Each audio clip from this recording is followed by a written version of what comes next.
Legacy in Disguise, Kabanata 18. Ngumiti si Ivan at sinabing, pumunta siya sa parlor. Bakit, may problema ba? Sumimangot si Adrian. Magpapagupit daw. Sinabi ba talaga niya yan? Syempre naman. Tumaas ang kilay ni Adrian. At naniwala ka agad. Napakunot noo si Ivan. Adrian, ano bang ibig mong sabihin? Sabihin mo na lang ng diretsahan. Huwag ka ng paligoy-ligoy. Huminga ng malalim si Adrian. Sige. Ito ang totoo. Nakita ko si Chloe sa isang BMW 4S shop. Nakayakap siya sa isang lalaking ang pangalan ay Pascal. Paulit-ulit niyang sinasabi, mahal kita Pascal. Nanlaki ang mga mata ni Ivan. Imposible. Hindi ganyan si Chloe. Kilala ko siya. Mariing tumango si Adrian. Hindi ako maaaring magkamali. Siya mismo yon. Nakita ko, malinaw na malinaw. Umirap si Ivan at malamig na sumagot, Adrian, may respeto ako sa iyo bilang kaibigan, pero kung sisiraan mo si Chloe ng ganyan, mawawalan ako sa iyo ng tiwala niyan. Lalong lumalim ang tinig ni Adrian. Ivan, magising ka. Yung babaeng mahal na mahal mo, meron ng ibang lalaki. At hindi lang basta lalaki, mayaman si Pascal na pinanggakuan siyang bibilhan ng BMW X6. Mamaya lang, uuwi na siya kasama yon. Maghahanda na sila para sa gabi. Iiwanan ka ni Chloe.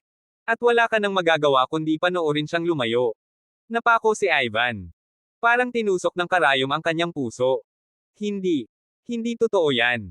Nagpatuloy si Adrian, matalim ang boses. Sinabi ko to dahil kaibigan mo ako. Ayaw kong masaktan ka ng ganyan, iligtas mo ang sarili mo, Ivan. Ilipat mo ang painting na binigay ko sa'yo. Isecure mo ang mga mahahalaga mong gamit. Kapag nagkataon, baka pati yan matangay niya. Adrian. Sigaw ni Ivan. Tama na yan. Hindi ako naniniwala sa mga kwento mo. Si Chloe ang fiancé ko. Mahal niya ako. Malamig ang tingin ni Adrian. Kung yan ang paniniwala mo, wala na akong magagawa. Basta't sinabi ko na ang dapat kong sabihin. Pagkatapos nito, ikaw na ang bahala sa sarili mo. At binaba niya ang telepono. Tahimik si Ivan. Nanginginig ang kamay habang hawak ang cellphone. Ramdam niya ang kabog ng puso niya, malakas, magulo, masakit. Samantala, sa loob ng sasakyan, palihim na pinanood ni Adrian ang video sa kanyang phone, video kung saan kitang-kita si Chloe, yakap-yakap si Pascal, habang bulong ng, mahal kita. Isang tanga na nabulag ng pag-ibig, mahinang bulong ni Adrian. Sa puntong iyon, kumatok ang manager ng BMW store sa bintana ng sasakyan. Sir, nasiyahan po ba kayo sa 530? Tumango si Adrian. Oo. Kukunin ko na. Ipaglabas mo ako ng bagong unit mula sa bodega. Agad nang umiti ang manager. Sige po, sir. Ayusin ko agad. Makalipas ang ilang minuto, isang itim na BMW 530 ang pumarada. Nag-swipe lang ng card si Adrian, kinomplito ang bayad, isinakay ang kanyang e-bike sa trunk, at umalis, tahimik ngunit buo ang loob. Pagdating sa kanilang bahay, agad siyang tinawagan ng kanyang mga biyenan. Nakauwi ka na ba, Adrian? Pagbaba niya, nadatnan niya ang dalawa sa tapat ng gusali, naghihintay. Nang makita nilang si Adrian ay may dalang bagong BMW 530, hindi maitago ang tuwa ng mag-asawa. Paulit-ulit na pinaandar ng biyenan ang makina. Ayos tong kotse. Hindi ko inakalang makakapagmaneho pa ako ng BMW. Ngumiti si Adrian. Papa, baka next time, Rolls-Royce na ang minamaneho mo. Tumawa ang biyenan. Depende na lang yan sa galing mo. Masaya rin ang biyenan sa tabi. Iba na ang treto kay Adrian, mula sa dating malamig, ngayon parang anak na ang tingin. Pagkabalik mula sa test drive, sabi ng biyenan, maganda nga talaga tong sasakyan. Komportable, pero medyo mahaba, kaya hindi ganon kadaling ang manibela. Adrian, ikaw na ang mag-drive sa akin mamaya. May lakad lang ako. Sige, Papa. Pagkatapos ng lakad ko, ako naman ang magde-drive. Ihatid mo ako sa afternoon tea namin ng mga amiga ko. Tingnan mo sila, siguradong may inggit kapag nakita nila ang BMW. Ngumiti si Adrian. Sige, Mama. Walang problema. Pagkatapos ng tanghalian, nagbihis ng maayos ang matandang Rosso na si George, nakasuot pa ng kanyang paboritong Amerikana, at may bahid ng pananabik sa mga mata. Tinawag niya si Adrian. Adrian, bilasan mo. Magpalit ka ng damit at dalhin mo yung bagong kotse. Sumama ka sa akin sa Antique Street. May bagong opisyal na bote mula sa Thompson Dynasty, ipinapakita sa isang tindahan. Gusto kong makita iyon. Napakunot noo si Adrian at hindi napigilan ang sarili. Tay, seryoso ba kayo? Nag-uumpisa na ba kayong maging collector ng antique? Kulang na nga tayo sa pera sa bahay. Hindi ba't masyado nang maluho ang ganito? Napailing si Adrian, tila hindi makapaniwala sa pinaplano ng matanda. Si George, bagaman walang kakayahang kumita ng malaki, ay pangarap na pangarap yumaman. Madalas, kapag walang ginagawa, pumupunta siya sa Antique Street para mamili, o, mas tamang sabihin, para managinip. Ilang beses na rin siyang niloko noon, binantahan ng peke, tinaga sa presyo, nilapastangan ang kanyang pagka-inosente. Napatigil siya saglit, para bang sinariwa ang lahat ng pagkatalo. Pero ngayon, tila binuhay muli ng matandang damdamin ang dating pagkahumaling. Nang mapansin niyang pinipigilan pa rin siya ni Adrian, sumimangot siya, malamig ang boses, tama na yang dakdak mo. Sumunod ka na lang. Walang nagawa si Adrian kundi ang sumunod. Kinuha niya ang susi ng sasakyan, pinilit na manatiling kalmado habang pinagmamasdan ang galit sa mukha ng kanyang biyenan. Ang Antique Street ng Nanjing City ay matagal nang kilala bilang pusod ng kasaysayan at kayamanang nakatago. Sa lugar na ito, tila bawat hakbang ay may alikabok ng nakaraan. At ngayon, ginawang atraksyon pa ito ng lokal na pamahalaan, puno ng tindahan, turista, at mga taong ang paningin ay maraming pera. Pagdating nila, dumiretso si George sa isang kilalang tindahan ng antique. Maangas siyang lumapit sa receptionist, may appointment ako. Nandito ako para sa Thompson Dynasty Jade Pot Spring Bottle. Hindi naman nag-aksaya ng oras ang receptionist. Kaagad nilang inanyayahan si George sa VIP room sa likuran. Susunod na sana si Adrian, ngunit lumingon si George at sinabing, huwag ka nang sumama. Wala ka namang naiintindihan sa ganito. Hintayin mo ako sa labas. Alam ko, pa, sagot ni Adrian, bahagyang nenas ngunit piniling magtimpi. Umupo siya sa lounge, tahimik na naghintay. Ngunit makalipas lang ang ilang minuto. BRAAAAG. Isang malakas na tunog ang yumanig sa buong tindahan. 9-0. Napabalikwa si Adrian sa kanyang kinauupuan. Nang lingunin niya ang nang tunog, na pinanggalanganitin niyang palabas nang nagmamadali si George, namumutla, pawisan, at litong-lito. Tapos na. Tapos na. Tapos na ang lahat. Sigaw ng matanda, halos nanginginig ang tinig. Agad na tumakbo si Adrian papalapit.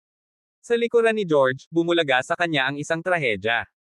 Isang mataas at eleganteng ceramic bottle ang nakahandusay sa sahig, ang mga piraso nito'y tila kristal na basag ng kapalaran.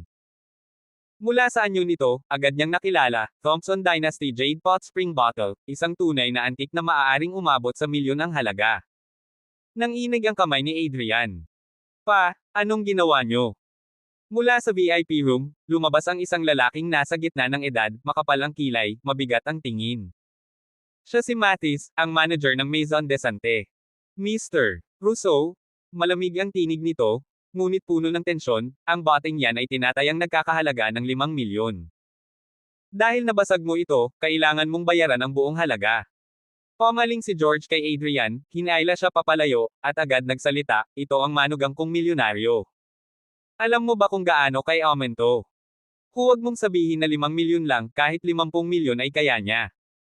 Napatde si Adrian. Teka. Makipag-usap ka sa kanya.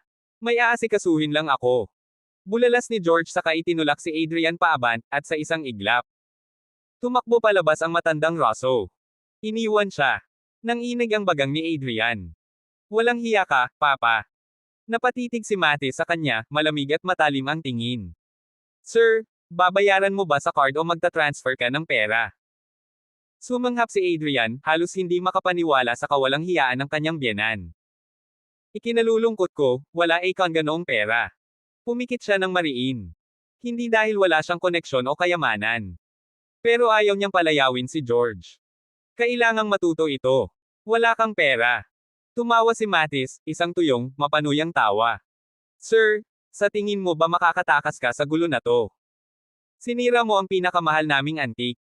Huwag mong sabihing tatakasan mo lang ang obligasyon. Hindi ako tumatakbo, mariing sagot ni Adrian, nakatitig ng diretso sa mga mata ni Mathis. Pero hindi ako ang nakabasag ng bote. At higit sa lahat, hindi ko pananagutan ang kaiabangan ng isang matandang hindi marunong lumugor. Minamalas talaga si Matis Duvol. Nanginginig pa ang boses nito sa galit habang tinuturo ang mga bubog sa sahig. Hindi ba't biyenan mo ang may kagagawan nito? Tahimik na tumango si Adrian Laurent, ngunit malamig ang titig. Oo, nandoon ka naman. Biyenan ko, hindi ako. Kaya kung sino man ang nakabasag niyan, hanapin mo siya. Siya ang dapat managot. Napangiwi si Matis sa sagot. Gusto niyang sapakin si Adrian sa yabang nito, pero alam niyang tama ito. Hindi pwedeng si Adrian ang managot. Hindi lang pera ang nakataya rito, pati pangalan ng Maison de Sante. At kapag kumalat ito, masisira ang reputasyon nilang pinaghirapan ng ilang henerasyon. Kaya nag-utos siya kaagad, may apoy sa boses. Kayo. Huwag kayong tatanga-tanga dyan. Hanapin niyo ang matandang iyon, ngayon din. Agad nagsitakbuhan ang mga tauhan, parang mga sundalong tinawag sa gyera. Si Adrian naman, nanatiling kalmado, nakangiti pa habang pinagmamasdan ang kaguluhan. Tahimik siyang napailing. Kung gusto ko lang talaga, isang swipe ng card, tapos na to. Pero bakit niya papadaliin ang buhay ng matandang baynan? Hahayaan niyang si Mr. Jacob ang yumako ng kahihiyan. Baka sakaling matauhan. Kung hindi, paulit-ulit lang itong gagawa ng eskandalo. Pagkaalis ng lahat, naiwan si Adrian mag-isa sa malamig na hallway. Dama po ang tingin niya sa basag na bote sa sahig. Halos kalahating metro ang taas, ngayon ay hati sa dalawa, at ang mga bubog parang bangkay ng isang kayamanang hindi na muling mabubuo. Ngunit may kumislot sa gilid ng kanyang paningin. May nakasilip sa ilalim ng isang piraso ng bote, isang bagay na kahoy. Dahan-dahan siyang lumuhod, parang may hinahatak ang kanyang kalooban. Dinampot niya ito, isang maliit na kaong kahoy. Napakunot ang kanyang noo. Ano to? Hindi niya inaasahang may laman ang boteng iyon. Lalo na't ang sukat ng kahon ay 2 beses na mas malaki sa bibig ng bote, paanong nailagay ito sa loob. Biglang lumalim ang kanyang hinala. Ginawa ang bote ng nasa loob na ang kahon, ibig sabihin, isa itong sadyang itinagong kayamanan. Dinampot niya ito ng buong ingat, hawak na parang dinamita. Pagkatapos, gamit ang bahagyang lakas, binuksan niya ang kahon sa isang snap. Isang matapang, makalumang halimuyak ang lumabas mula sa loob. Parang halimuyak ng matandang kagubatan at luma ngunit buhay na alaala. Napasinghap si Adrian. Dumaloy sa kanyang katawan ang kakaibang sensasyon, parang sinlamig ng hangin ng desyerto at init ng apoy sa gabi.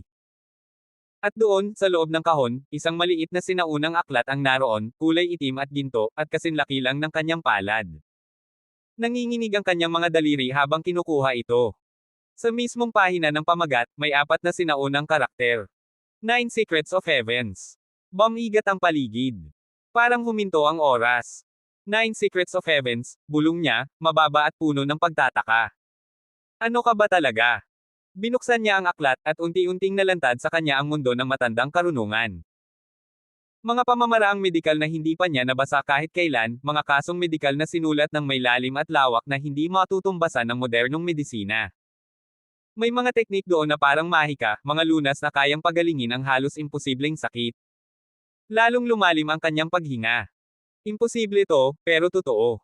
Napakahusay ng pagkakasulat nito. At sa huling bahagi ng medikal na seksyon ay alchemy. Oo, alchemy. Ang mga reseta ng Pildores na kayang palakasin ang katawan, linisin ang dugo, o bumuhay ng enerhiya ng isang tao, mga bagay na lagpas sa loika ng siyensya.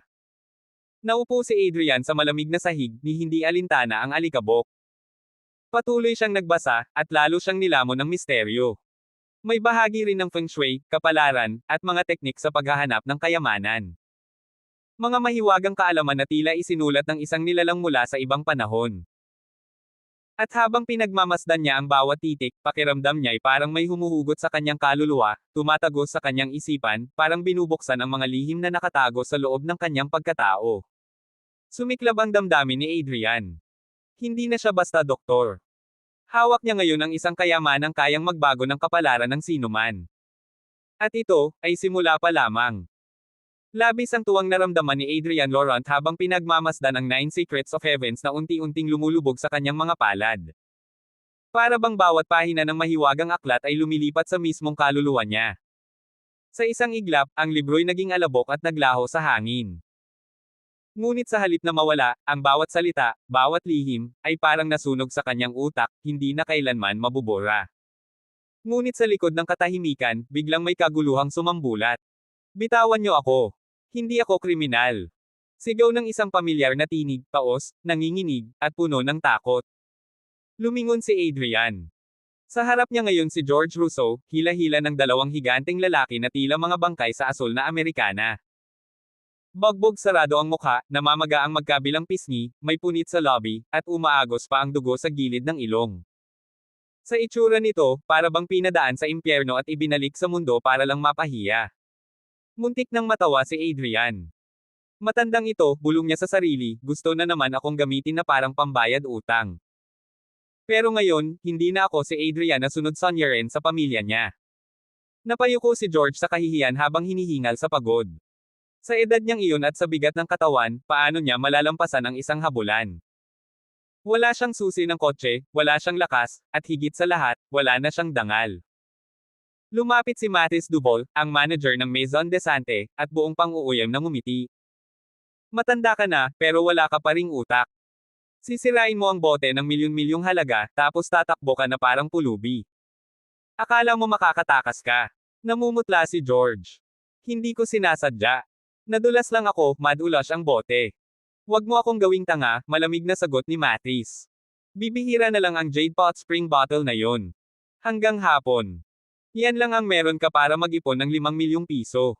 Kung hindi, ilalagay kita sa loob ng mga rehas. Siguraduhin mong may baon ka sa loob dahil hindi ka na makakalabas. Nanginig si George. Agad siyang lumingon kay Adrian, puno ng luha ang mga mata. Adrian. Anak ko, manugang ko. Ikaw na lang ang pag-asa ko. Mamamatay ako kung hindi mo ako tutulungan. Tumikim si Adrian at kunway na lungkot. Papa, kahit gustuhin kong tumulong, wala akong ganong kalaking pera. Ang gasto sa ospital, sa bahay, sa asawa nyo. Damn! Ikaw ang mananagot sa lahat ng to. Sigaw ni George, sabay turo kay Adrian. Kami ang nagpalaki sa'yo, pinakain ka, binigyan ng asawa. Panahon na para suklian mo yun. Nanlilisik ang mga mata ni Adrian, pero tiniis niya. Napakakapal ng mukha mo, George, sigaw ng isip niya. Kung pwedeng ipamuka sa lahat ng tao ang lahat ng kabalbalan mo, matagal na kitang nilibing sa kahihiyan. Sa tensyong iyon, nagsalita ang isang lalaki sa paligid, marahil tauhan ng Maison Desante. Kung may utang, may bayad. Ganyan kami sa Maison. Hindi kami pumapayag na niloloko. Kung hindi nyo mababayaran ang nasira, pasensyahan tayo. Tahimik si Adrian. Tila may ideya siyang biglang sumiklab sa kanyang isip. Manager, sabi niya, paano kung maisaayos ko ang bote? May alam akong sinaunang paraan, baka sakaling maibalik ito sa dati. Kapag nagawa ko, palayain niyo siya. Natawa si Mathis. Ay nako, hindi ako nagpapatawa. Sa tingin mo sino ka? Antiques expert. Alam mo ba kung gaano kahalaga ang bote na yon?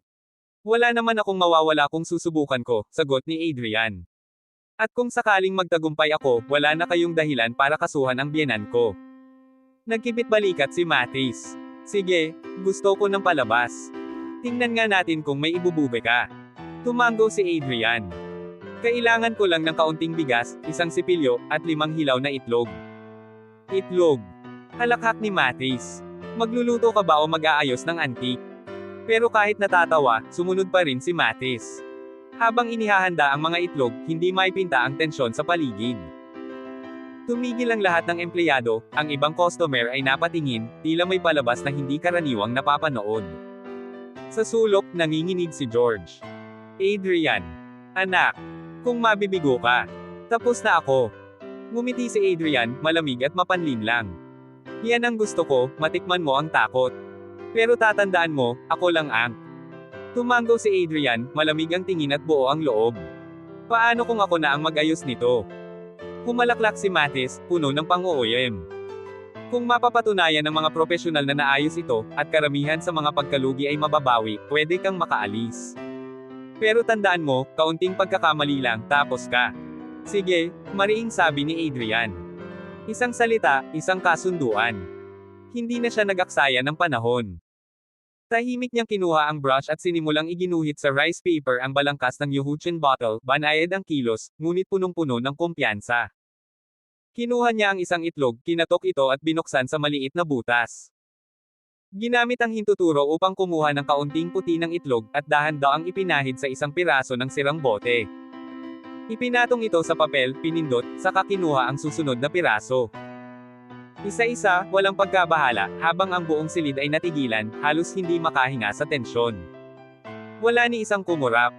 Ang katahimikan ay parang isang manipis na lubad na nagbabantang mapigtas anumang saglit. Lumipas ang kalahating oras. Tumindig si Adrian, at sa harapan nila ay ang bote. Hindi lang ito basta na ibalik, tila ba muling isinilang, mas may kintab, mas buo, mas sagrado kaysa dati. Ngumiti si Adrian, malamig ngunit mapanubok. Hanapin mo ang kapintasan nito. Kinuha ni Matis ang bote, pinasadahan ng tingin mula itaas hanggang ibaba. Pumula ang kanyang mukha sa galit, saka sumabog, niloloko mo ba ako? Itlog lang ang ginamit mo. Aayusin ko rin ang binti mo gamit yang itlog. Gusto mo? Huwag mong hawakan ang bote na yan. Isang matalim at nangingibabaw na boses ang umalangaw-ngaw mula sa pintuan. Paglingon ng lahat, isang babae ang lumitaw, nakasuot ng puting casual suit, matikas ang tindig. Siya'y parang isinilang mula sa nyebe, malamig, makapangyarihan, at hindi maaabot. Sa taas niyang halos 1.7 metro, tila ba siya'y isang diyosa ng yelo na bumaba mula sa langit.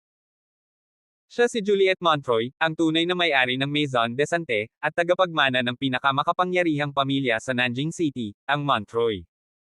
Pagkakita sa kanya, agad nagbago ang ekspresyon ni Matis. Yumuko ito ng mabilis at halos hindi makatingin. Miss, bakit kayo narito? Ngunit malamig lang ang tawa ni Juliet. Kung hindi ako dumating, baka sinunog mo na ang buong tindahan. Ano na naman to? Nagkanda util si Matis. Aksidente lang po. Nabagsak ng isang customer ang bote. Yung manugang niya, sinubukang ayusin gamit ang itlog. Sabi ko. Hindi pa man siya natatapos, lumapit si Juliet sa bote. Tiningnan ito ng ilang segundo, at bigla, nanlaki ang kanyang mga mata. Nag-iba ang aura niya, mula sa lamig ng yelo, naging apoy ng galit. Ibaba mo yan. Singhal niya. Mawawalan ka ng kamay sa kahahawak niyan. Miss. Takang tanong ni Matis. Gago ka ba? Pasiga na sagot ni Juliet. Ito ay isang bihirang kultural na relic. Ang ganyang klaseng restoration ay hindi lang basta pag-aayos, isa itong sining. Isa sa pinakanawalang pamamaraan sa kasaysayan. Dahil lang sa hawak-hawak mo, bababa ang halaga niya ng higit 2 milyon. Nanlumo si Matis. Napaupo sa sahig. Hindi makapaniwala. Tila nawala ng kulay ang buong mundo niya. Juliet, galit na galit pa rin, tumalikod at tumingin sa paligid. Nasaan ang taong nag-ayos nito? Dalhin niyo ako sa kanya. Ngayon na. Abangan ang mga susunod pang kabanata ng Legacy in Disguise.